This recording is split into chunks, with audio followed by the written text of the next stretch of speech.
తిరుమల లడ్డూ కల్తీ వ్యవహారంపై శివస్వామి ఆగ్రహం వ్యక్తం చేశారు. హిందూ జేఏసీ ఆధ్వర్యంలో విజయవాడలో ఆందోళన నిర్వహించారు. ఫ్లెక్సీలు, ప్లకార్డులు పట్టుకుని నినాదాలు చేశారు. తిరుమల లడ్డూ కల్తీ వివాదంలో బాధ్యులపై చర్యలు తీసుకోవాలంటున్న శివస్వామితో మా ప్రతినిధి సత్య ఫేస్ టు ఫేస్.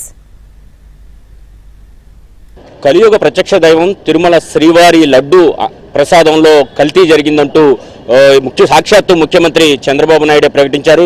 గత ప్రభుత్వ హయాంలో ఫారెన్ మెటీరియల్స్ కొన్ని ఇందులో కలిశాయంటూ కూడా ఆయన ప్రకటించారు. ముఖ్యంగా జంతు సంబంధమైనటువంటి క్రొవ్వు లాంటి పదార్థాలు అందులో కలిశాయని ఆయన ఆరోపించారు. దీనికి సంబంధించి ఆధారాలు కూడా ప్రభుత్వం ఇప్పటికే టీటీడీ ద్వారా ప్రకటించడం జరిగింది. ప్రస్తుతం దీనిపై మనతో మాట్లాడేందుకు శివస్వామి ఉన్నారు, వారిని అడిగి తెలుసుకుందాం.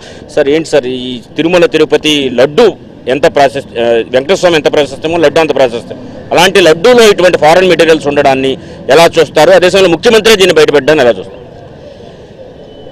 మాననీయ గౌరవ ముఖ్యమంత్రి గారు నారా చంద్రబాబు గారు సాహసోపేతమైన ధైర్యమైన నిర్ణయాన్ని వ్యక్తం చేశారని మేము భావిస్తున్నాం.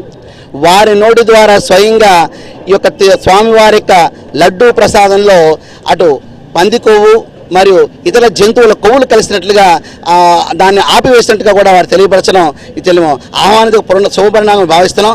అయితే ఇటువంటి అనాగరిక చర్య చేయడానికి ఎవరైతే అవినీతి చేశారో, ఎవరైతే లంచగొండితనంతో ఉన్నారో, ఈ అధికారుల ప్రేమ ఉందో, ఎవరు పర్మిషన్లు ఇచ్చారో, ఎవరు ఆ యొక్క పోర్టును నిర్వహణ చేస్తున్నారో, ఈ అధికారులందరి మీదుగా కఠినమైన శిక్షలు విధించవలసిన అవసరం ఎంతైనా ఉంది. గతంలో కూడా ఈ ఏదైతే ప్రసాదం ఉందో అపవిత్రమైంది, క్వాలిటీ తగ్గిపోయింది, రుచి మారింది, సువాసన లేదు అని అనేక ఫిర్యాదులు అందాయి. అప్పట్లో ముఖ్యమంత్రి స్థాయి వరకు కూడా ఫిర్యాదులు అందినాయి గత 5 ఏళ్లలో. కానీ ఎందుకు పట్టించుకోలేదంట? ట్రస్ట్ బోర్డులో సంస్కారవంతులు, భక్తిభావంతో ఉన్నవారు, భవబంధాల మీద ఆపేక్ష లేని వారని వ్యక్తులు ఎప్పుడుంటే అక్కడ ధర్మం వర్ధిల్లుతుందండి. అలా కాకుండా మరి రౌడీ షీటర్లు, లెక్కర్ మాఫియా వ్యవస్థలు, భూ కబ్జాదారులు, ఐపీ పెట్టి వాళ్ళందరినీ ఏరుకోరి రాజకీయ పునరావాస కేంద్రంగా తిరుమల మార్చినప్పుడు వారు ఏం చేస్తారని పైరువీలు సాగించకుండా ఇలా పైరువీలు సాగిస్తూ అటువంటి విషయాలు ఏమి జరిగినా కూడా వాటిని మభ్యపెడుతూ భక్తులను మోసం చేస్తూ గత ప్రభుత్వం ముందుకు సాగని చెప్పేసి మేము నమ్ముతున్నాం. ఇప్పటికైనా సరే తిరుమల తిరుపతి దేవస్థానానికి ఆదాయంలో ఎటువంటి లోటు లేదు, భక్తులతో ఎటువంటి లోటు లేదు. కాబట్టి గోశాలని మనమే ఏర్పాటు చేసుకుందాం. ప్రతిరోజు 15,000 లీటర్ల ఆవు నెయ్యి కావాలనుకున్నప్పుడు ఖచ్చితంగా గో సంరక్షణ కేంద్రాలను ఏర్పాటు చేసుకుని మనమే స్వయం సమృద్ధిగానే ఆ ఆవు నెయ్యిని మనం సేకరించుకుంటే కనుక ఇటువంటి విపత్తులు రాకుండా ఉంటాయని మేము భావిస్తున్నాం. గత ప్రభుత్వం రివర్స్ టెండరింగ్ పేరుతో వెళ్ళి 320 రూపాయలకు ఖర్చు తగ్గించామని చెప్పి నేతిని ఈ విధంగా తీసుకొచ్చిన పరిస్థితి, దాన్ని ఎలా చూడాలంటారు? ఇంతకన్నా చచ్చు పుచ్చు నిర్ణయం మరొకటి ఉండదండి. ఏదో పని చేయడానికి జీవాలను పెట్టుకోవడం, ఏదో పని చేయడానికి రకరకాల వ్యవస్థలు క్రియేట్ చేస్తానండి.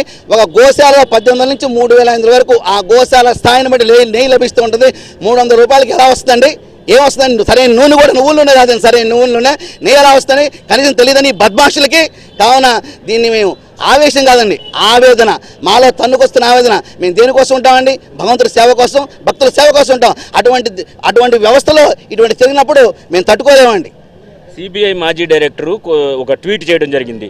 దాదాపు రోజుకి 50,000 వరకు కూడా రోజుకు 3 లక్షల లడ్డూలు తయారు చేస్తారు. ఆ లెక్కన 365 రోజులు లెక్కేస్తే 9,12 లక్షల మంది హిందువులు ఈ లడ్డూలు తినుంటారు. ఇప్పుడు వారి పరిస్థితి ఏంటని దానికోసం చెబుతున్నామండి. రోజుకు 3 లక్షలు కాదండి, సుమారుగా 5 లక్షల వరకు లడ్డూలు తయారవుతాయండి.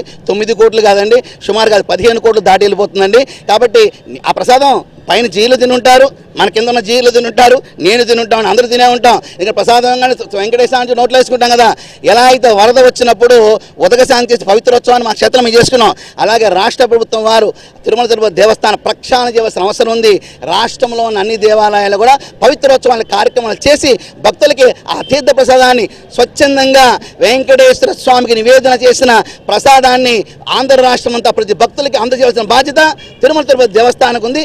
దీనికి ఆర్డర్స్ అవసరం బాధ్యత ప్రభుత్వం మీద ఉందని చెప్పి మేము భావిస్తున్నాం. Okay, thank you sir. మొత్తం మీద తిరుమల తిరుపతి దేవస్థానం యొక్క లడ్డూ ప్రసాదం అపవిత్రమైన నేపథ్యంలో ఈ లడ్డూ ప్రసాదాన్ని తిన్నవారందరూ కూడా పూర్తి స్థాయిలో సంప్రోక్షణ జరగాల్సి ఉంది. అదేవిధంగా అటు దేవాలయాల రాష్ట్రంలో ఉన్న దేవాలయాలన్నింటిలో కూడా ఈ సంప్రోక్షణ జరగాలి, దీనికి ప్రభుత్వమే పూనుకోవాలని శివస్వామి చెబుతున్నారు. ఇది ఇక్కడ పరిస్థితి. కెమెరా పర్సన్ రాంప్రసాద్తో సత్య, ఏబిఎన్.